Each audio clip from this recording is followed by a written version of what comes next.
Alejandro Werner es director del Departamento del Hemisferio Occidental del Fondo Monetario Internacional. Él es doctor en Economía y fue subsecretario de Hacienda en México pues ya hace algunos años atrás. Muchas gracias, Alejandro, por esta entrevista. No, a ti gracias por la invitación, Samuel. Alejandro, en el comunicado que emitió la Reserva Federal esta misma semana, la Reserva espera una recuperación más lenta de la economía de Estados Unidos que podría extenderse a 2 o a 3 años más incluso. ¿Qué implica esto para la recuperación de la región y de México? Sí, mira, yo te diría que hemos visto un poquito un proceso como de una U en términos de las perspectivas económicas del mundo y de Estados Unidos en particular. Primero, digamos, una revisión a la baja de expectativas de crecimiento a niveles negativos. Luego se siguió profundizando la expectativa de recesión en Estados Unidos y a raíz de los últimos, digamos, indicadores de movilidad, estos que todo mundo ya está siguiendo, ¿no? Que sacan Google y otras firmas en base a búsquedas en Internet, en base, digamos, a locación de teléfonos y localización de teléfonos celulares, etcétera. Se ha visto, digamos, un incremento ya en movilidad a lo largo de mayo en Estados Unidos respetable, y también, obviamente, con los números de empleo de la semana entrante, que si bien muchos analistas han destacado algunos problemas que ha habido en el levantamiento de información de los números de empleo en Estados Unidos con personas que dicen que están empleadas, pero que no están yendo al trabajo.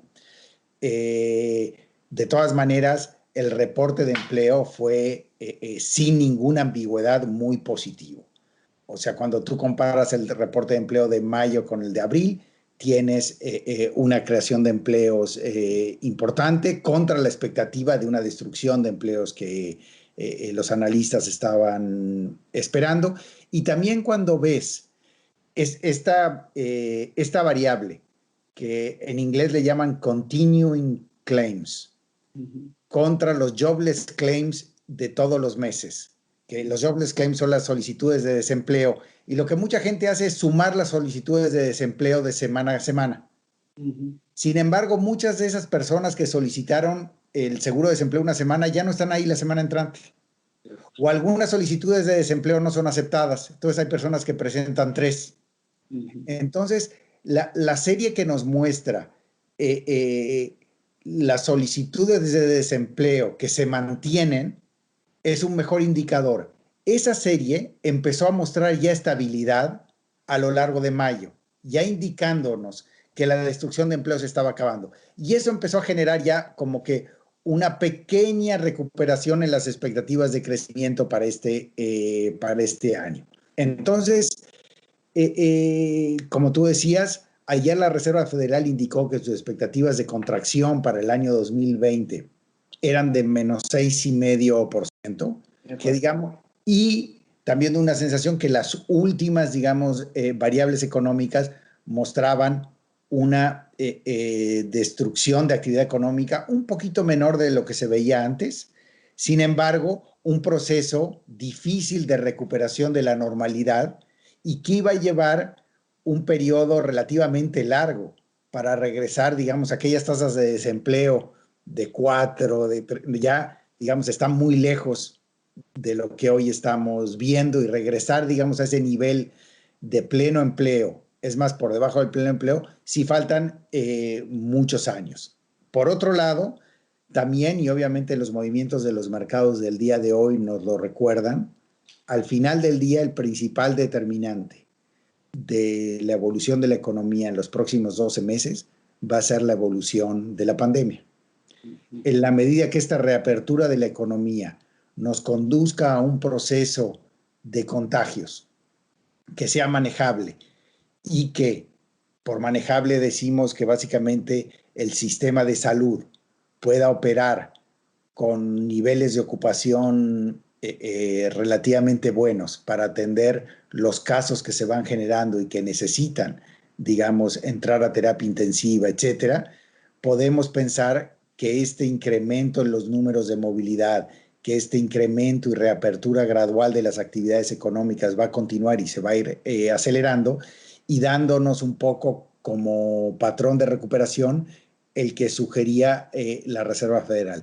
Sin embargo, y ahí el comentario, digamos, de lo que los mercados nos recuerdan el día de hoy con esta caída de entre 4 y 6%, dependiendo del indicador de la bolsa que uno siga en Estados Unidos, una preocupación por cierto repunte en las tasas de contagio de manera importante en algunos estados de Estados Unidos, que pudiese indicar, digamos, como consecuencia del inicio del verano, digamos, con lo que fue el fin de semana largo de Labor Day, donde mucha gente salió y hubo, digamos, actividades sociales que incrementaron el contacto mucho más de lo que habíamos visto en semanas anteriores, y luego con las manifestaciones que se estuvieron dando en Estados Unidos en las últimas 2 semanas, sí cierta preocupación de que el contagio retome una fase ascendente y que vayamos a ver de nuevo ciertas medidas de distanciamiento social que se reimponen y generan otra recaída de la economía.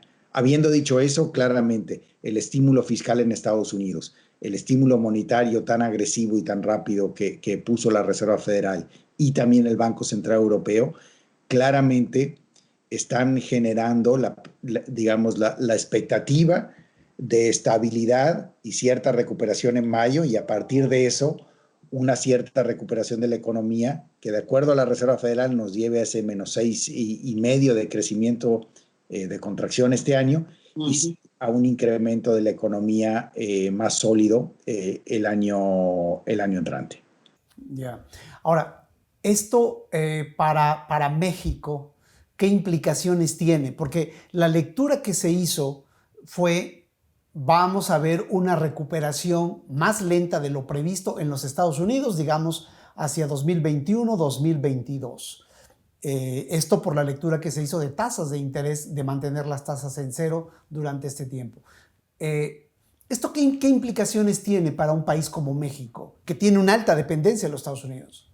Mira, yo te diría de nuevo que el reporte de la Reserva Federal de ayer realmente no generó un impacto muy importante. Yo creo que la visión de que las tasas de interés iban a estar en cero por 2 años más, 2021 y 2022, estaba más que incorporada en el mercado. Pero claramente una economía de Estados Unidos que va a tardar varios años en regresar al nivel de pleno empleo, va a tener un efecto negativo sobre la economía mexicana. Ahora, lo que hay que tomar en cuenta es de dónde vamos a estar viniendo. Vamos a estar viniendo de una economía americana que, de acuerdo a la Reserva Federal, se va a contraer al 6,5%. Nuestro número que hablábamos en abril, hablamos de una contracción del 6%. Tal vez nuestra directora gerente mencionó que pudiese haber alguna revisión a la baja en nuestra próxima actualización, pero para el año entrante vamos a ver crecimiento, y crecimiento relativamente desde una base muy baja, pero un crecimiento dinámico en Estados Unidos que va a ayudar a la economía mexicana. También la economía mexicana se va a ver apoyada, digamos, por el fenómeno de reubicación de plantas que todo el mundo está hablando, hacia, digamos, geografías que generen menores riesgos de disrupciones en las cadenas de valor. Y también, digamos que la planeación de producción de las grandes empresas manufactureras, como lo dijo el otro día Larry Summers en una entrevista, se va a mover un poquito más de just in time a just in case. ¿Y qué quiere decir este just in case? Es a tener más redundancias. Tal vez te convenga tener una planta en China, pero tal vez vale la pena tener una segunda planta más pequeña en México, solo por el caso de que hay una disrupción en el comercio entre Asia y América del Norte. Entonces, eso obviamente va a privilegiar la cercanía geográfica y la cercanía regulatoria y geopolítica. En ese sentido, México está bien posicionado. Entonces, mirando hacia el 2021, pensando que el tema de la pandemia está en una etapa ya, digamos, encaminada a su corrección. Tal vez no aparece la vacuna, pero mejoran algunos tratamientos, y entre la mezcla de los tratamientos y el fine tuning del distanciamiento social, estamos ya en una economía que se puede beneficiar del repunte de Estados Unidos, puede empezar a ver las primeras evidencias de beneficios del nuevo Tratado de Libre Comercio de América del Norte, junto con esta replaneación de la planta productiva hacia México, pero claramente también vamos a seguir viendo los impactos importantes de la incertidumbre y de la falta de confianza sobre el proceso de inversión en México. Al mismo tiempo, digamos, la economía mexicana ojalá salga, digamos, inmune de este choque tan profundo por el que vamos a atravesar. Pero es difícil pensar que tomemos, digamos, el rango de expectativas de crecimiento de los analistas económicos para este año en México, que podemos estar hablando de una contracción de entre -7 y -10%. Es difícil pensar que después de la peor contracción económica en la historia de nuestro país, no va a haber cierta afectación en balances de algunas empresas, en balance de algunas instituciones financieras, de algunas familias, y eso también complique de manera importante la recuperación, porque algunas de las firmas que podrían tomar ventaja de esta etapa de recuperación económica van a estar tratando de reestructurar sus deudas, van a entrar tal vez en procesos de concurso mercantil, no van a tener acceso al crédito como lo hubiesen tenido en ausencia de la pandemia, y esto claramente va a limitar la capacidad de la economía mexicana para reaccionar, junto con la pérdida de confianza, con la incertidumbre que ha venido resintiendo la economía mexicana en los últimos 18 meses, 24 meses, y que obviamente se ha materializado de manera importante en un proceso de inversión que lo hemos visto. Primero, anémico, y ahora claramente la combinación de la incertidumbre y el proceso o el choque del COVID-19 con una contracción muy, muy grande. Ahora, Alejandro, precisamente ahí está el tema, tú lo has planteado. Es decir, y yo sé que es muy complicado el separar las cosas, pero entre los factores externos, léase la recuperación estadounidense, y los factores internos, estos que acabas de mencionar, pareciera ser que los factores internos pesan mucho, y nada más doy un ejemplo con las expectativas de crecimiento para 2021. Es decir, en 2021 la recuperación de la economía estadounidense se estima alrededor del 5%, dijo la Reserva Federal. Para el próximo año, la recuperación mexicana, los analistas están estimando alrededor del 2.5%. Es decir, si esperamos una caída de México de más del 7% para este año, pero una recuperación tan pobre de poco más del 2%, pues entonces lo que estamos viendo es un peso muy importante de los factores internos en México. ¿Cuál es tu apreciación sobre esto? Sí, yo te diría, ahí hay dos factores que generan esta desvinculación que tú mencionas. Desvinculación básicamente entendida como ¿por qué Estados Unidos se recupera? O sea, nosotros nos caemos más que ellos en el 2020 y nos recuperamos menos fuerte que ellos en el 21. ¿Por qué?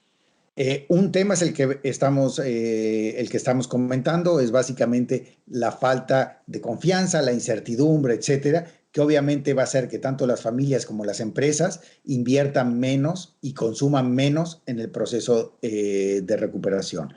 El segundo, yo diría, es la respuesta de política económica a la pandemia.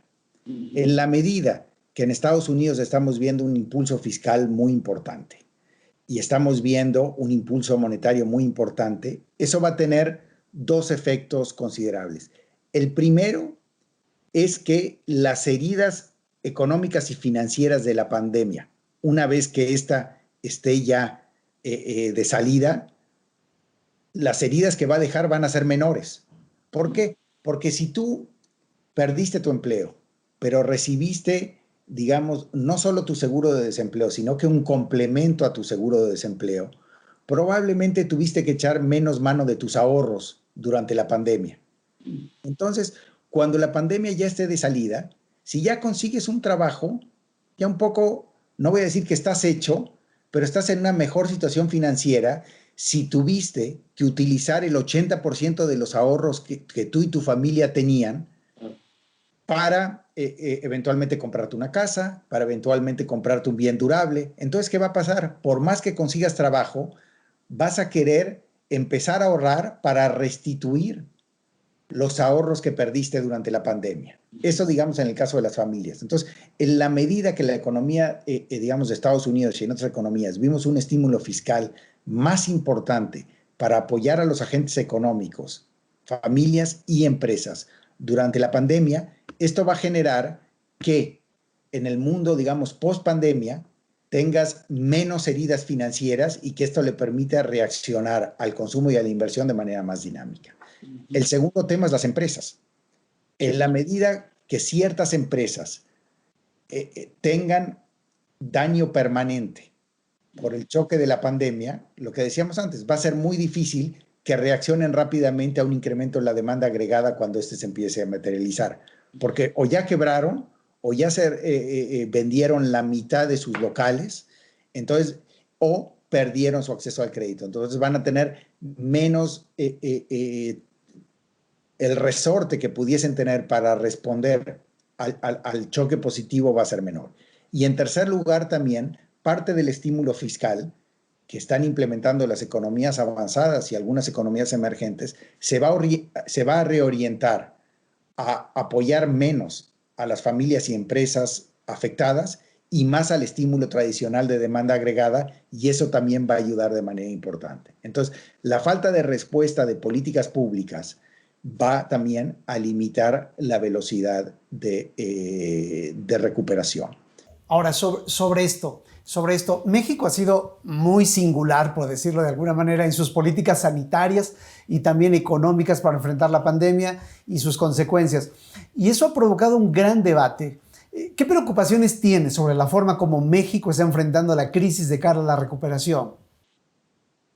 Mira, como lo hemos dicho y como lo hemos visto, digamos, en la mayoría de los países del mundo, hemos visto una reacción en el ámbito fiscal más agresiva de lo que vimos en México, con un nivel de gasto orientado a apoyar a las familias y a las empresas más alto como proporción de la economía de lo que vimos en México. Y nosotros creemos que esa es la respuesta de política apropiada para países que tienen espacio fiscal, ya sea abundante o intermedio. Y creemos que México entra dentro del grupo de países que tiene espacio fiscal y acceso a los mercados intermedio. Entonces, sí creemos que México podría haber hecho una respuesta de política más agresiva que limite la recesión en 2020 y ponga al país en una mejor posición de recuperarse en 2021. Ahora, digamos que el aspecto favorable de lo que está haciendo México hoy para el 2021, y digamos la segunda mitad del 2020, es que las preocupaciones sobre la sostenibilidad de la deuda, sobre la capacidad de pago de la deuda del gobierno federal, etcétera, van a ser menores al haber implementado una respuesta fiscal menos agresiva. Y en algunos países que tenían un espacio fiscal intermedio y tal vez hicieron un estímulo muy fuerte, en el entorno de recuperación se va a cuestionar de manera importante la capacidad del Estado de servir las deudas y pueden entrar en problemas de servicio de sus deudas. De ahí que la combinación ideal para atacar el problema que enfrentó México, dada la situación fiscal que tenía México, nosotros creemos que hubiese sido, por un lado, una respuesta de gasto en la parte fiscal, tanto de apoyo a las familias y a las empresas más agresiva. Pero al mismo tiempo, esto debió de haber venido acompañado de una negociación con el Congreso para que se legisle la entrada en vigor de ciertas medidas fiscales de ahorro en el gasto público, de algunos impuestos nuevos, de mayor eficiencia de los impuestos, por ahí del año 2022. Entonces, que nos garantice que cuando la economía ya esté claramente en un proceso de recuperación, se van a activar los mecanismos que van a hacer que nuestra capacidad de pago esté al nivel de la nueva deuda pública que se va a incurrir. Y esa combinación de política de gasto en el presente con una compensación, digamos, de ajuste fiscal en el futuro, nos hubiese dado las dos palancas necesarias para transitar por este ciclo con menores impactos negativos sobre la economía. Ahora, al no tomar México esta opción, por lo menos no hasta ahora, al no tomar esta opción, pareciera ser que estamos esperando que todo el arrastre, o pareciera ser que el gobierno está esperando que todo el arrastre de la recuperación de la economía mexicana se dé por el lado externo, por el motor externo del TEMEC y la recuperación estadounidense. Y ahí es donde están las preocupaciones, porque por otro lado puede haber una destrucción importante de capital, digamos, de capital productivo, de mano de obra, etcétera, etcétera, etcétera. Digamos, puesto esto en el balance, ¿cuál es tu perspectiva? No, yo creo que es lo que comentábamos anteriormente.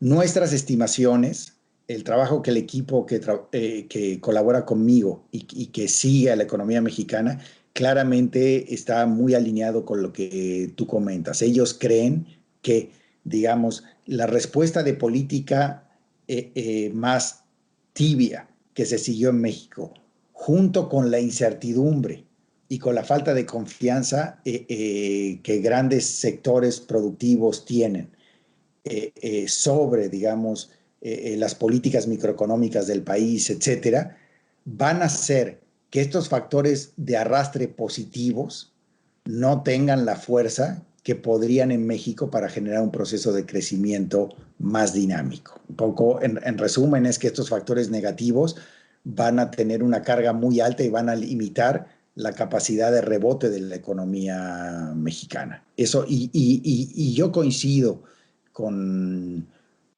esa visión, ¿no? Porque muchos de los factores, por ejemplo, estos factores que hablamos del TEMEC, y el TEMEC junto con la nueva lógica de las cadenas globales de valor, de buscar la cercanía geográfica y la cercanía geopolítica, estos son procesos de muy largo plazo.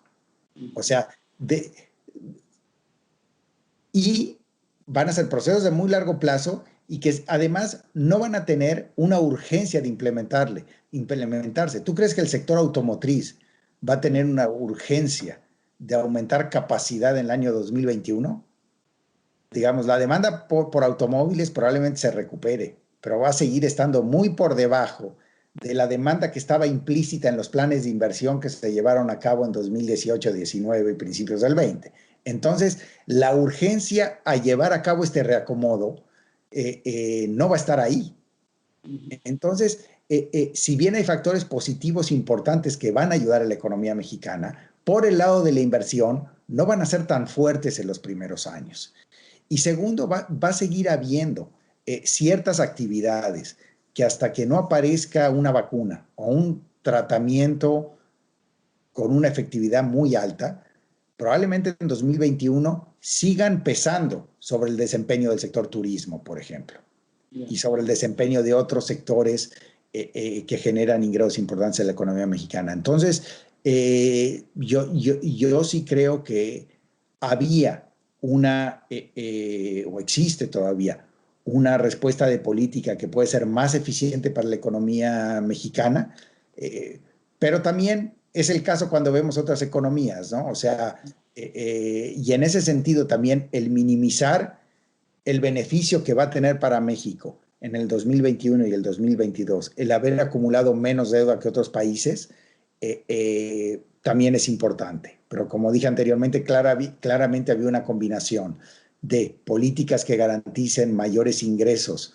y gasto más eficiente en el 2022 y 2023 contra una respuesta más agresiva ahora, que probablemente hubiese sido óptima, y también acompañada probablemente con una respuesta todavía más agresiva de la política monetaria, ¿no? Cuando tú ves, si bien el rol de la política monetaria digamos, en amortiguar el ciclo económico en México es menor que en otros países, Todavía hay más espacio, el Banco de México lo va a seguir utilizando, pero lo podría también haber utilizado de una manera más agresiva, ¿no? La tasa de interés en México está en 5,50, en Chile y en Perú está prácticamente en cero, en Colombia y en Brasil está alrededor de 3. Entonces todavía hay espacio por el lado de la política monetaria para dar algo más de alivio tanto a las familias como a las empresas que tienen deudas que están vinculadas a la tasa de interés de corto plazo y que también van a permitir ya en época, digamos, de post-pandemia, una recuperación del crédito un poco más dinámica. Ya. Ahora, un crecimiento anémico, digamos, en la recuperación, también nos hace ver una situación preocupante en las finanzas públicas del país para los meses siguientes. ¿Cuál es tu perspectiva sobre el estado de las finanzas públicas? Porque ese es un foco de preocupación. Yo creo que digo, el estado de las finanzas públicas, yo diría que no ha sido malo, porque al final del día se han cumplido con las metas fiscales en entornos en los cuales el desempeño económico ha sido más débil de lo anticipado en el 2019, etcétera. Sin embargo, como tú mencionas, en un entorno de bajos precios del petróleo, de bajo crecimiento económico y de necesidades fiscales importantes, tanto por el lado de pensiones como el lado de salud, pero también para básicamente desarrollar los proyectos en el ámbito energético que se quieren implementar, pues va a generar una presión en finanzas públicas que difícilmente se pueda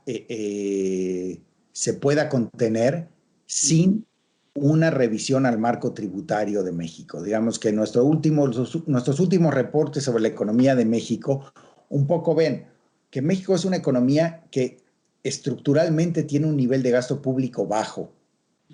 En la medida que la economía mexicana se tiene que mover a mejorar e incrementar la cobertura del gasto social de manera importante, no solo del gasto en combate a la pobreza, pero también, digamos, el gasto en salud y el gasto en educación.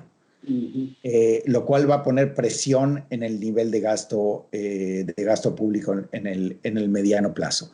Y no genera ingresos adicionales por el lado de los impuestos porque la economía no crece y además tiene necesidades para ayudar al desarrollo de petróleos mexicanos, etcétera, etcétera. Entonces, la manera de cerrar esta ecuación, de acuerdo a esos estudios, era con esfuerzos por el lado tributario, que la carga tributaria en México es relativamente baja. Entonces, esta era nuestra visión y esta visión se incrementa todavía más, o esta opinión se vuelve más relevante después de la recesión más grande de la historia de México, porque el gasto no se va a ajustar y el nivel de ingresos ya va a empezar de una base mucho más baja. Entonces, claramente, en los próximos años, la necesidad de una revisión al marco tributario para generar un marco tributario más, que recaude más, que sea más eficiente, junto con la continuación de las tendencias de un gasto público que también genere más redistribución de ingresos, debería de llevar a un equilibrio, pero sí necesita el componente tributario. Si no, va a ser muy difícil que México pueda mantener, digamos, el nivel de acceso a los mercados de capitales con los bajos costos que ha tenido en el pasado. Y una muestra muy clara es que hoy México está teniendo acceso a los mercados financieros internacionales, pero lo hace a un costo relativo mucho más alto de lo que hacía antes. Hoy México se endeuda a tasas de interés que son similares a países que tienen un rating crediticio mucho peor que México. O sea, hay países que no tienen el grado de inversión, que se están endeudando a la misma tasa que México. ¿Eso qué nos dice? Eso nos dice que somos un futbolista, que ya nuestros mejores años están atrás y ya estamos yendo a las ligas periféricas de Europa, ¿no? Ya no es la Premier ni la Liga. Entonces, para volver a la liga tenemos que ponernos a entrenar mucho. Eso yo te diría que es un poco como vemos el estándar crediticio de México. Sigue siendo un país que se le reconoce un marco fiscal muy sólido, que se le reconoce cumplimiento con las metas fiscales, pero ya se lo ve con algunos kilos de más, se lo ve no llegando en los sprints finales del partido a las pelotas, entonces está complicado, ¿no? Y sí se va a necesitar un refuerzo en el marco fiscal.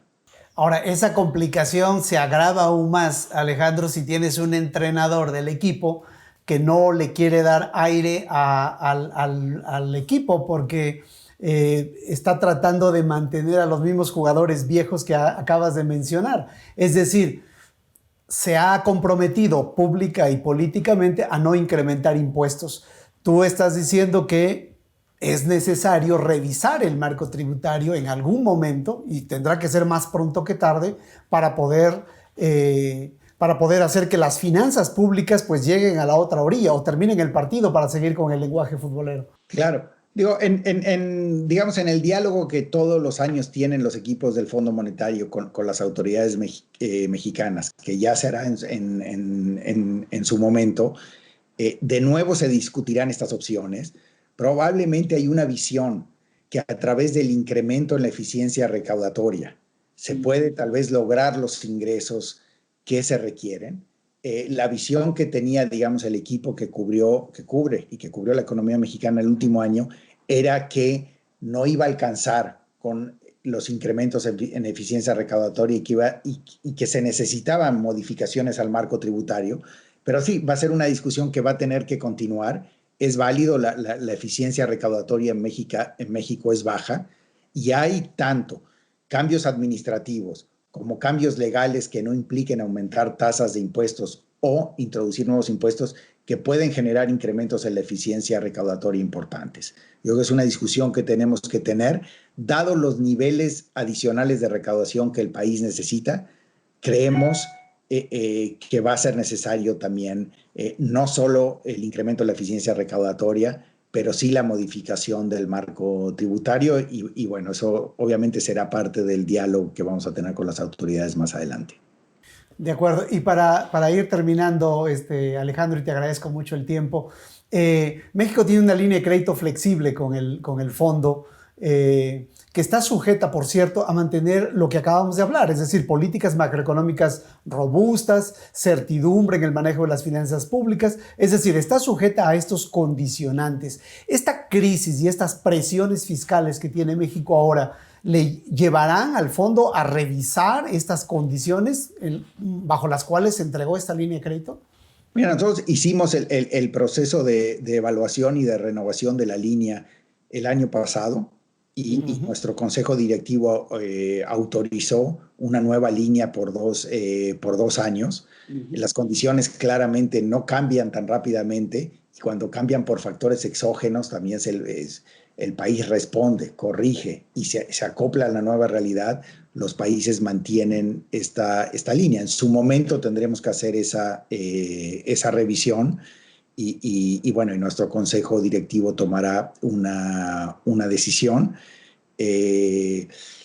Obviamente, como todo organismo multilateral, pero también como todo organismo de crédito, va a ser importante ver cómo evoluciona la economía mexicana en los próximos meses, cómo sale, digamos, después del pico de esta crisis del COVID y hacer el análisis, digamos, de salud macroeconómica